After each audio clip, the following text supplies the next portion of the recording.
let's talk about the sequencer, because the sequencer on the Volca series is obviously a lot of fun. It's sort of what they're meant to do in a lot of ways. So let's talk about it. On the Korg Volca FM, let's begin by selecting one of the sequence areas. There are 16 of them to coincide with the 16 notes here. And the way you select them is hold down memory and then select the one you want. I've chosen 10 because it's a sound I like. The first thing I'm going to do, since there's probably sound here, I'm going to erase the sound that is here. And of course we press the function button and there's the clear set of keys over here. So I'm going to press function and then all. And so now there's nothing if we press the play. And I did press the play and you can see it going through all of the steps. Okay, so let us record something.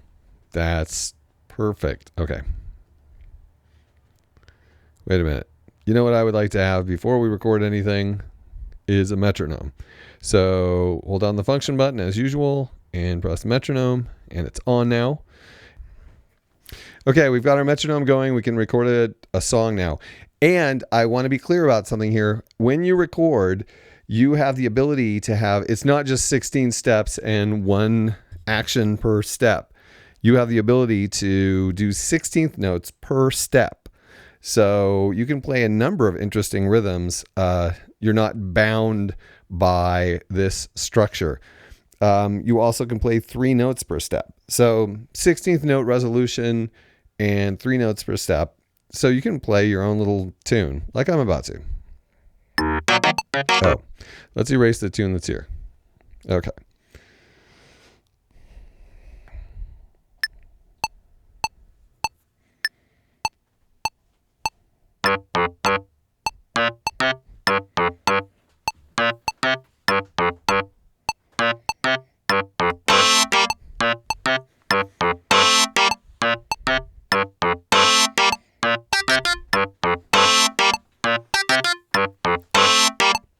Okay, and that's all there is to it. So you can hear I played different rhythms per step, and there's some 16th note syncopation going on there, or 8th note, whatever. And so that's pretty much all there is to it as far as recording something. Now, what we want to do immediately, because I've just made this mistake and I don't want to make it again, is we want to save this sequence with this sound to this place. So what we do is hold down function and memory and write 10. Okay, that looks like it worked. Let's try it.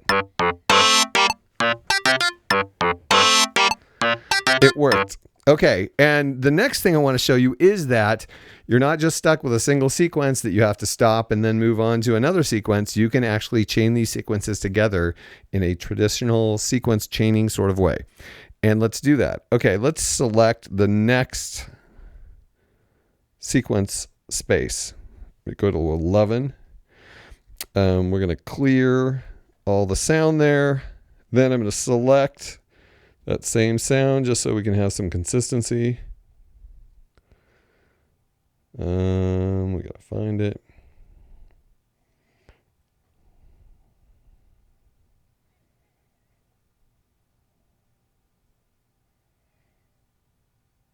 Someday we'll find it. There it was. Okay. Oh, it has a chorus on. I don't know if we had the chorus on the last one. We'll leave it on. It'll be something interesting. So in this one, we're just going to do basically the same thing. We got the metronome on. We got it cleared. Okay. Oh, that does not sound clear. Clear that. Clear that.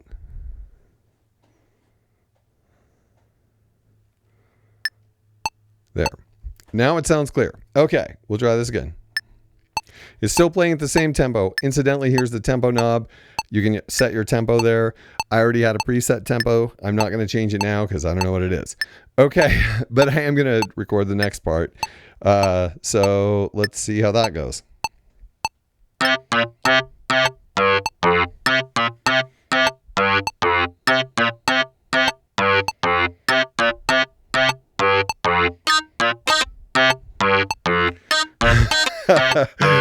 Okay, here's an important lesson. Let us remember to look over here to voice mode. And the reason that sounded so interesting was because we were in a different voice mode, mono mode. Let's put it back to poly mode. Okay, now we're going to record that again and give it another try. Here we go.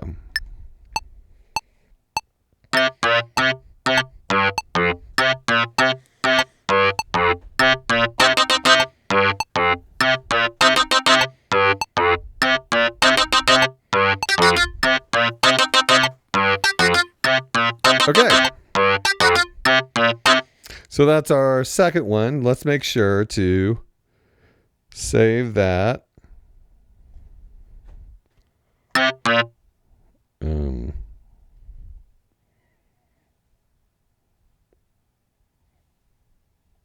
Okay. Okay, so then to get these to chain together and play in sequence, we hold down memory and then we specify the range of sequences, which is to say you drag your finger. So we're going to go to 10 and 11. There. Now, when we play it back, it'll play both of those sequences. Let's listen.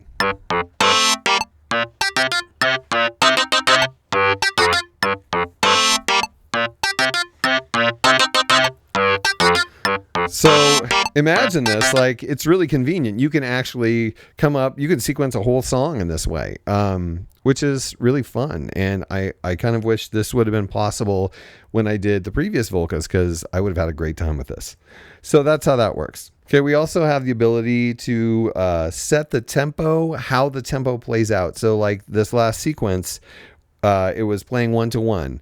It was one measure. You can stretch it out to 2 measures, but then you lose 16th notes, and then you only have 8th notes to work with resolution wise. And then the same is true when you stretch it out to 4 measures, then you only have quarter notes.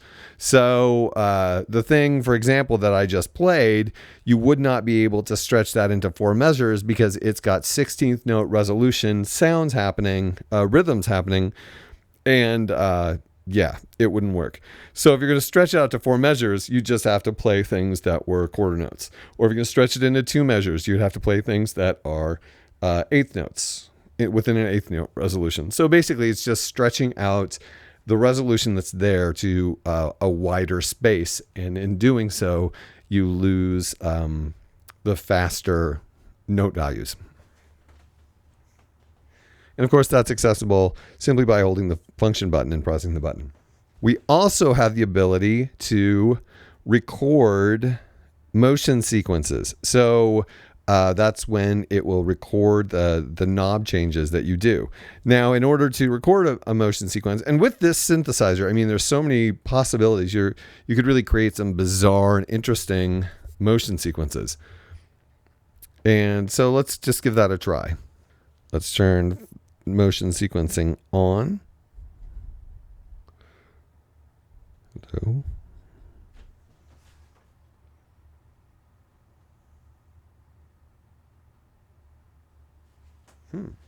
It should turn it on. Oh, maybe it's not going to turn it on because we have selected 2 different things and it will only record it on one sequence. Aha, that's what it was. Okay, so you cannot engage motion sequencing on multiple sequence,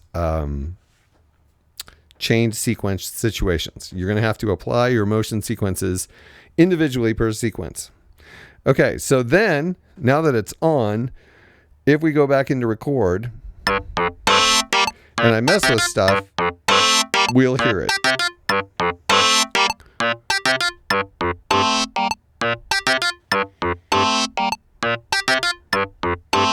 Okay, there's something. Let's try. Do we dare do algorithm? Maybe not. Let's try something less crazy.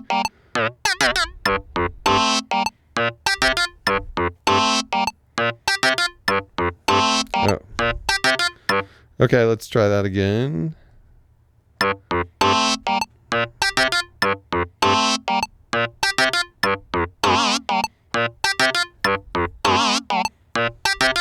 Okay, so there I've added a little bit of LFO, and now we get a light indicating that that's happening.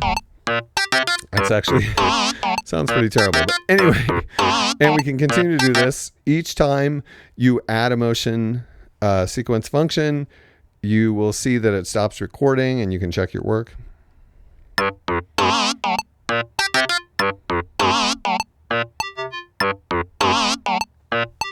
Oh, cool.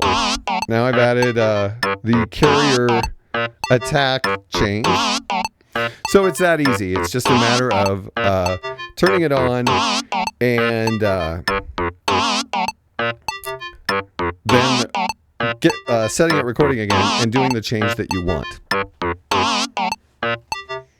And of course, if you decide you want to start over, you can always do function clear and erase your motion sequence.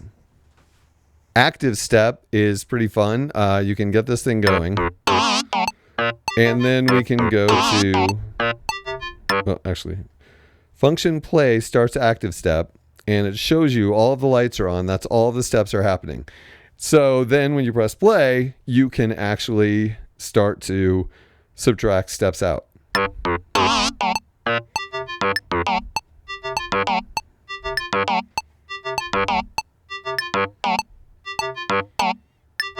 Which creates some pretty bizarre meters. But it's still pretty fun. Another thing we can do with this, which is really bizarre, is we can activate warp active step. Warp active step tries to stretch your step changes into a measure, even if they're not a full measure. So here's what that looks like. We'll select it, and then we go into into active step. Okay, let's start out with everything. Okay, that's everything. Now I'm going to start taking stuff out.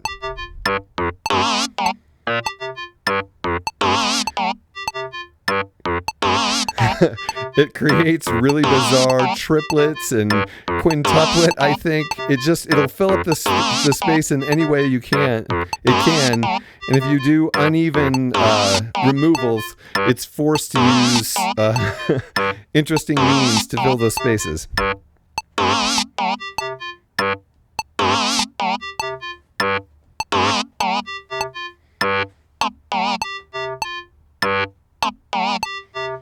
So yeah, you can actually carve out some interesting parts with a little auditioning.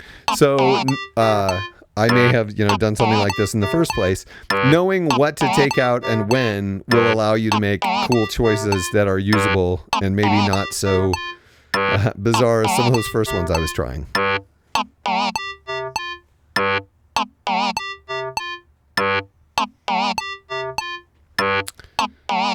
Okay, and a really cool function is we just landed here. We want to use this thing.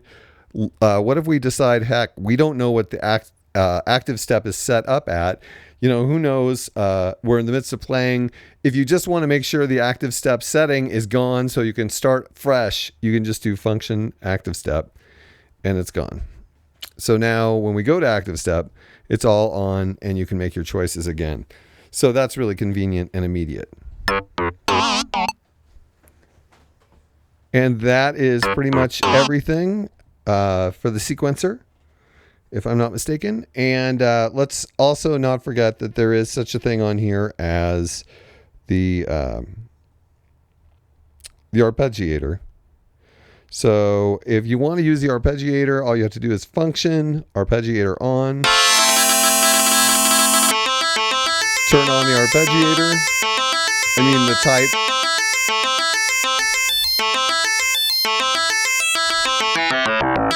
So there's different types, and you can tell what they are by what it tells you.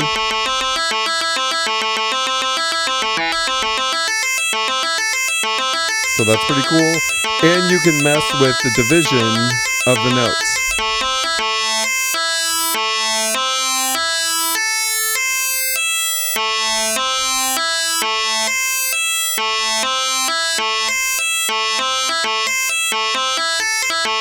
There's some triplet and duplet choices there, which is pretty cool.